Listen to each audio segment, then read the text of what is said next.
Visit licensureexams.com and try our samples completely free of charge.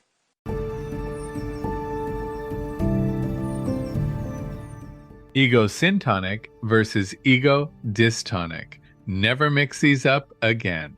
All right, let's just jump right in here. So today we're talking about two terms that I swear, well, I think they put these on the licensure exam just to mess with you, you know? Ego syntonic and ego dystonic. But hey, stick with me and I promise, like actually promise, you'll never get these two mixed up again. You know that feeling, right? You're cruising through a practice test, you're totally in the zone, and then bam, a question hits you with these two as options, and you just blank. They look so similar. But here's the thing, clinically, they're polar opposites. And really getting that difference, it's a total game changer. Not just for passing the exam, but for being effective when you're sitting with clients. So first things first, I'm going to give you this super simple trick. A little memory hack, really, that's going to make these terms stick in your brain for good. Get ready for that aha moment. It's coming right up. The memory trick that changes everything. Okay, this is it. This is the whole key right here. Just look at the words, ego syntonic. It syncs up with your ego, with your self-concept. It feels right to them. It fits who they think they are. Then you've got ego dystonic. It feels disturbing to them. It's distressing. It doesn't belong in their world. I mean, that's it. Syntonic is in sync. Dystonic is disturbing. Pretty simple when you break it down like that, huh? What ego syntonic actually looks like. So let's break down ego syntonic a little more. When a behavior is ego syntonic, the person is basically saying, yep, this is me. This is just how I roll. There's like zero internal conflict going on. They see what they're doing as totally rational and just a part of who they are, even if it's driving everyone around them absolutely nuts.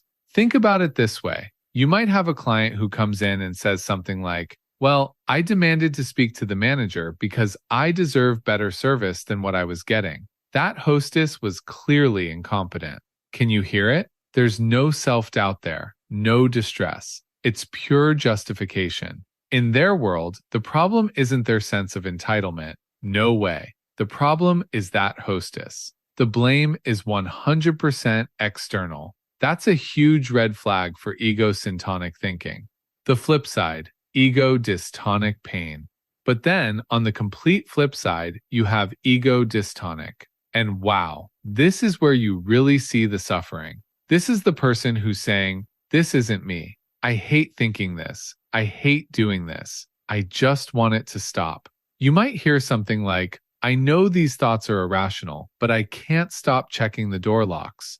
I hate that I do this. It's not who I want to be. Can you feel the difference? There's this massive, painful split between who they are and who they want to be. It feels completely alien to them. What a world of difference, right?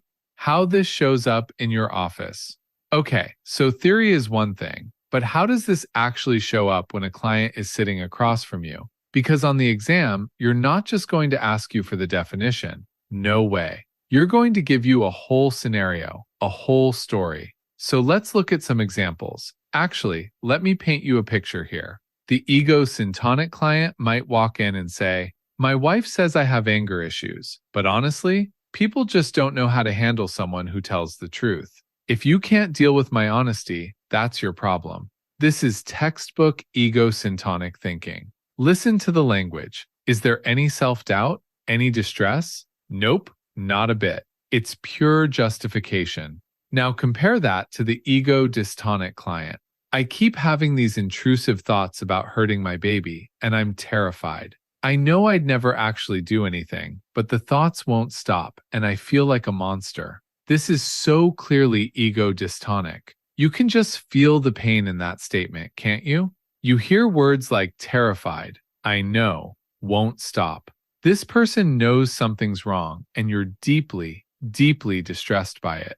The clinical differences that matter. Let's break it down even more clearly. With an ego syntonic client, you're looking for, well, almost no internal conflict. You'll blame others for everything, and your motivation to change is basically zero. For ego dystonic, it's the exact opposite. The internal conflict is through the roof. You're often blaming yourself, and you are usually desperate to change.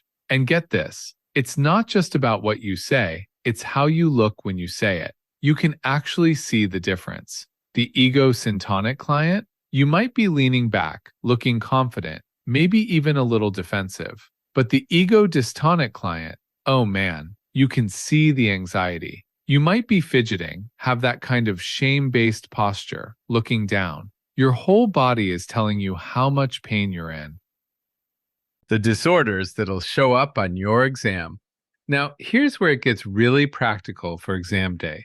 Certain disorders almost always fall into one category or the other. And trust me, the exam writers love to test you on this stuff. For ego syntonic disorders, think personality disorders, like almost all of them. Your narcissistic personality disorder client, they genuinely believe they are superior. There's no problem in their mind. Antisocial personality disorder, same deal. They see everyone else as the issue, not themselves. Paranoid personality disorder clients think they are just being appropriately cautious, not paranoid at all. And here's a tricky one that trips people up. Obsessive compulsive personality disorder. Not OCD, but the personality disorder. These clients think their rigidity and perfectionism are just, well, being right about how things should be done. You'll also see ego syntonic presentations in early stage anorexia nervosa. The client often sees the restriction as a form of control and discipline, not as a problem. Substance use disorders can be ego syntonic too, especially when denial is strong. And delusional disorder? Oh man, the client is absolutely convinced their beliefs are real and everyone else just doesn't get it. Now flip all of that around for ego dystonic disorders. OCD, not the personality disorder, is like the poster child for this. They know the thoughts are irrational, they hate the compulsions, but they can't stop them. It's torture, and they know it's torture. Major depression? They feel awful about feeling awful. The client knows this sadness isn't who they really are. Same with generalized anxiety disorder and panic disorder. They're distressed by their own distress. Body dysmorphic disorder is interesting because it can go either way, depending on how much awareness the client has. When they have good awareness, they know their perception of their appearance is distorted and it bothers them. But when awareness is poor, clients might genuinely believe they look the way they think they look. Gender dysphoria is typically ego dystonic because there's a painful mismatch between gender identity and what the client was assigned at birth. And impulse control disorders like kleptomania or trichotillomania, they usually hate that they can't control these urges. It's definitely not part of who they want to be. Why this matters for you and your exam. Okay, so here it is, the big so what. Why does any of this matter? Why is this distinction so important for you as a clinician, and why is it pretty much guaranteed that it may be on your exam? Because it changes absolutely everything about your approach to therapy. Think about it. Who got them into therapy? The ego dystonic person usually walks in on their own. Why? Because they are suffering and they want it to stop. But the ego syntonic person?